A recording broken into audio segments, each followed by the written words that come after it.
লিচুপুর গ্রামে বাস করত এক গরিব কৃষক। সে কৃষক হলেও সামনে যে কাজ পেত সেই কাজই করত।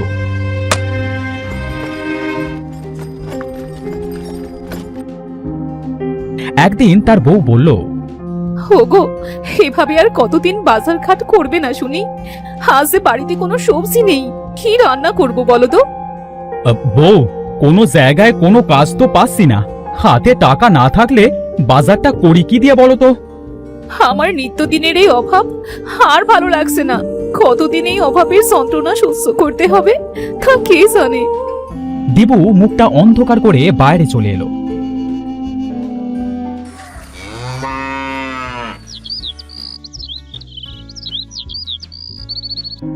সন্ধ্যায় যখন তারা ঘরে ছিল, অজয় নামের একটা লোক দিবুদের বাড়ি আসলো। দিবু, এই দিবু, আরে তোরা কেউ কি বাড়িতে নাই নাকি? আরে ভাই, তুমি এসে গরিবের বাড়িতে হাতির পা, তা কি মনে করে আসলে আমাদের বাড়ি? তোমার কাছে একটা দরকারে এলাম ভাই। তুমি তো জানো আমি নতুন ঘর করেছি, সেই ঘরে মাটি দিতে হবে। হ্যাঁ হ্যাঁ ভাই, আমি তোমার ঘরে মাটি এনে দেব। তা বলো, কোথা থেকে মাটি আনতে হবে? আরে দাঁড়াও দাঁড়াও, এত ব্যস্ত কেন? মাঠে আমার যে উত্তরের জমিটা আছে সেই জমি থেকে মাটি কাটতে হবে, বুঝলে? আচ্ছা ভাই, আমি তোমার জমি থেকে মাটি কেটে দেব, তুমি নিশ্চিন্তে বাড়ি যাও। ভাই, তোমাকে মাটি কেটে বাড়ি আনতে হবে না, ওখানে গাড়ি থাকবে, মাটি কেটে গাড়িতে উঠিয়ে দিতে হবে। কাল সকাল থেকে কাজ শুরু করো। হ্যাঁ আচ্ছা ভাই, ঠিক আছে। ওগো, সৃষ্টিকর্তা মনে হয় এবার আমাদের দিকে চোখ তুলে তাকালেন। হ্যাঁ গিন্নি, কাল থেকে কাজে গেলে আমাদের খাবারের কষ্টটা মনে হয় কিছুটা কম হবে।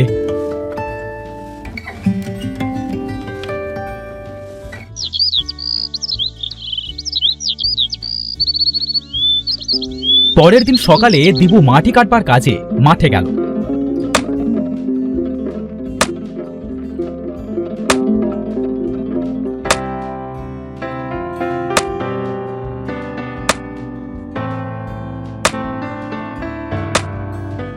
মাটি কাটতে কাটতে সে মাটির নিচে একটা ভাঙা পাতিল পেল। আরে, এটা তো একটা মাটির হাঁড়ি, তবে এর মুখের কাছে ভাঙা। এই ভাঙা পাতিল নিয়ে আর কি করব? ভাগ্যটাই যখন ভাঙা, তাহলে ভাঙা পাতিল ছাড়া আর কি বা জুটবে? ভাই, এই ভাঙা পাতিলটায় কি দেখছো? এটা রেখে তাড়াতাড়ি কাজ করো।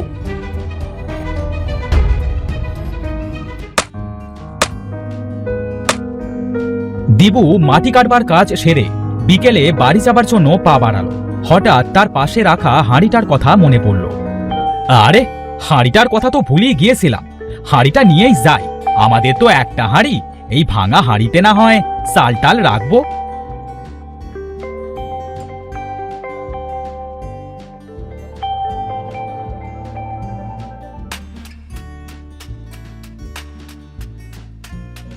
গিন্নি, ও গিন্নি, এই আমার জন্য একটু পানি নিয়ে এসো তো।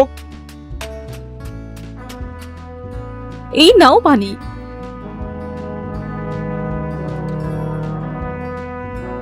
এই ভাঙা পাতিল আবার কোথা থেকে আনলে?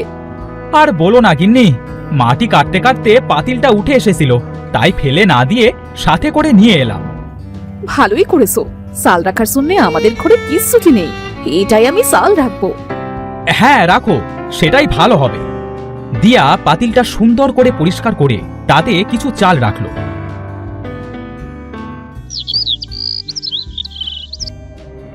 বাইরে কাজ গুছিয়ে সন্ধ্যার সময় দিয়া আর দিবু যখন ঘরে গেল, দেখলো পাতিল থেকে চাল নিচে পড়ে যাচ্ছে। গিন্নি, তুমি আজ এত চাল কোথায় পেলে? হাঁড়িতে ধরছে না বলে নিচে রেখেছো? দিয়া খাটের নিচে তাকিয়ে দেখলো চাল পাতিল থেকে নিচে যেন উতলে পড়ছে। আরে, আমি তো এই পাতিলে এখনো চাল রাখিনি, তাহলে এত চাল আসলো কোথা থেকে? গিন্নি, বলি কি, এই চালগুলা না কিছুতে রেখে দাও।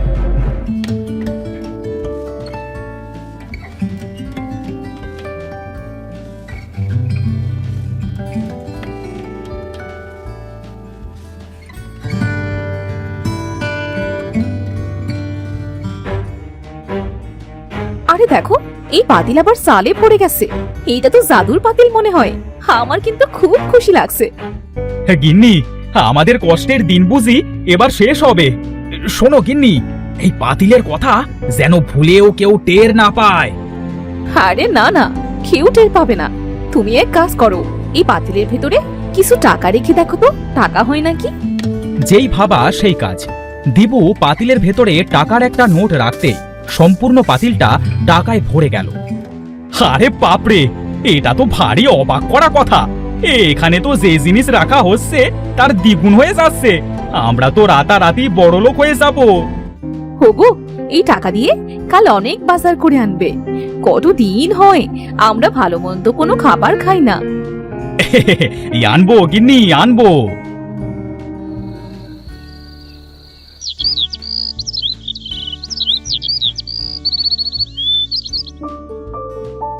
পরের দিন দিবুদের বাড়ি অনেক ভালো ভালো খাবারের আয়োজন করা হলো। দিয়া খেতে খেতে বলল, আহ, কতদিন পরে মনে হচ্ছে যেন অমৃত খাচ্ছি। খাবার আগেই যেন পেটটা ভরে গেছে। খাও গিন্নি খাও, এখন থেকে যত খুশি তত খাবে। হোগো, এবার আমাদের এই ভাঙা বাড়িটা ভেঙে একটা সুন্দর দেখে বাড়ি করলে কেমন হয় বলো তো? কথা তো মন্দ বলনি। তাছাড়া এবার যদি ঝড় বৃষ্টি হয় তাহলে তো আমরা এই ঘরে থাকতেই পারবো না। দেখি, এই আমি কালই ঘরের মিস্ত্রির সাথে কথা বলবো। হ্যাঁ।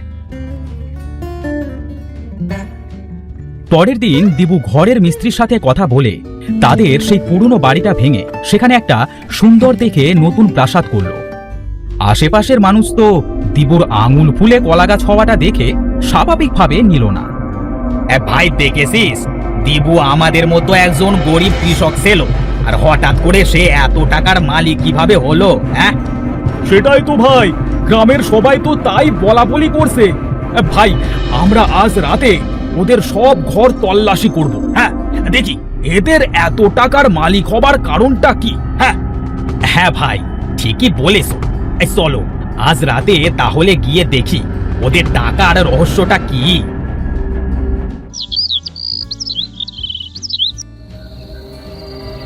সেদিন রাতে দিবু ও তার বউ ঘুমিয়ে যাবার পরে তারা দুজন দিবুদের ঘরে ঢোকে। ভাই সাবধানে, ওরা যদি টের পেয়ে যায় তাহলে কিন্তু কেলেঙ্কারি হয়ে যাবে। হ্যাঁ ভাই, গ্রামে আমরা মুখ দেখাতে পারবো না। এবার কিন্তু আমার খুব ভয় করছে। চল ভাই, বাড়ি ফিরে যাই। আরে না, দাঁড়া দেখি কি করা যায়। এই চল ওই ঘরটায় দেখি।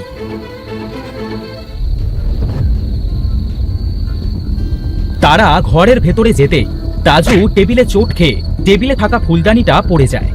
ঘরের ভেতরে প্রচন্ড শব্দ হওয়ায় দিবু ও তার বউ জেগে যায়।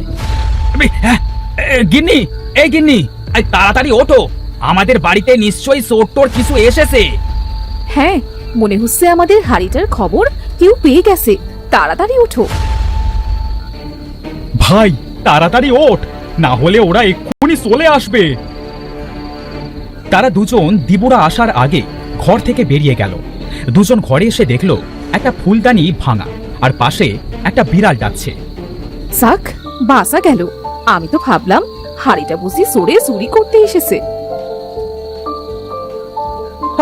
বাবা রে, আমায় তো এই বিড়ালটা ভয় পাই দিয়েছিল আজ। চলো আজ এই রুমে ঘুমিয়ে পড়ি।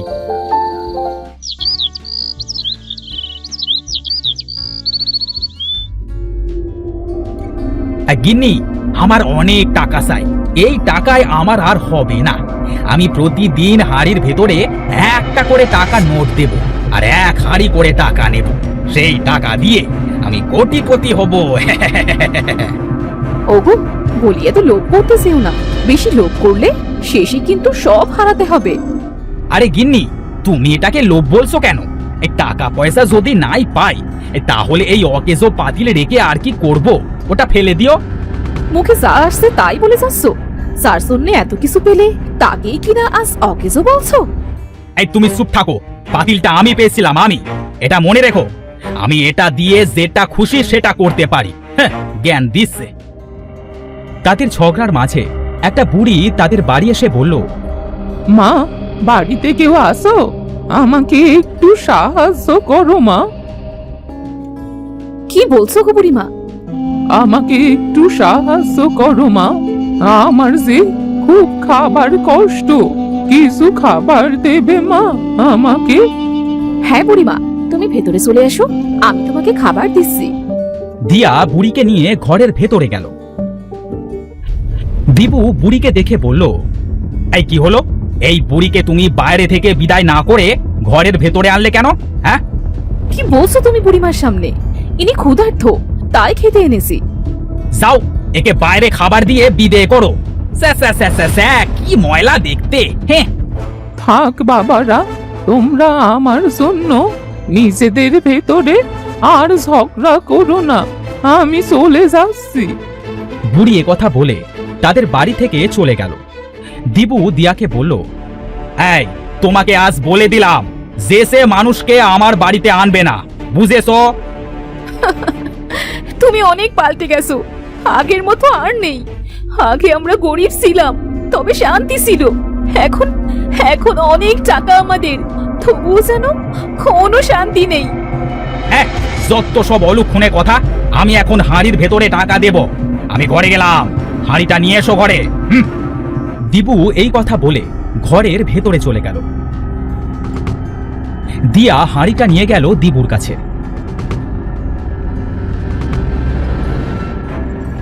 এ কি, আমি হাঁড়ির ভেতরে টাকা দিলাম, তবে হাঁড়িটা আজ কেন টাকা দিল না?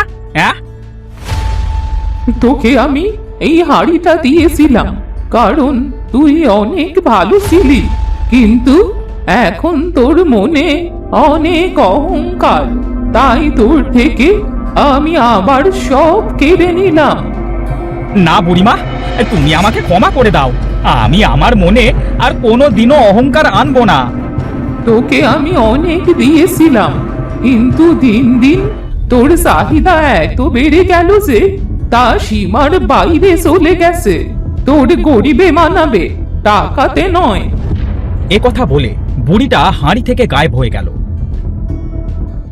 দিবুর ঘরটাও আগের মতোই ভাঙাচোরা হয়ে পড়ে রইল।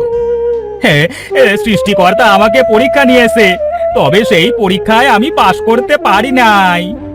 খুব ভালো হয়েছে, বুড়িমা তোমাকে ঠিক কথাই বলেছে।